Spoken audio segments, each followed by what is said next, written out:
Áno, teraz v našich telách hovoríme v nových jazykoch a prorokujeme a predvídame. Kladieme ruky na chorých a sú uzdravení. Svet a všetky veci sveta sú mŕtve. Prešli sme zo smrti do života a teraz držíme tú moc. Halelúja.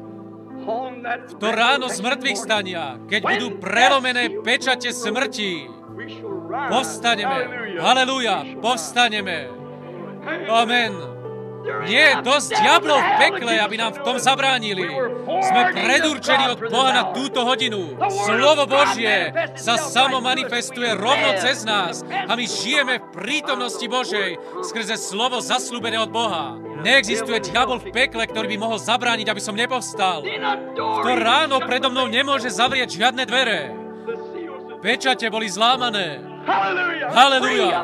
Som slobodný, som orol. Nie som viac v klietke, ale som slobodný. Stal som z mŕtvych do nového života Ježiša Krista.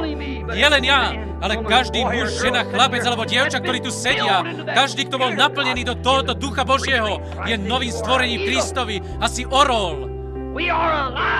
Dnes sme živí a naveky sa radujeme zo zmrtvých stania.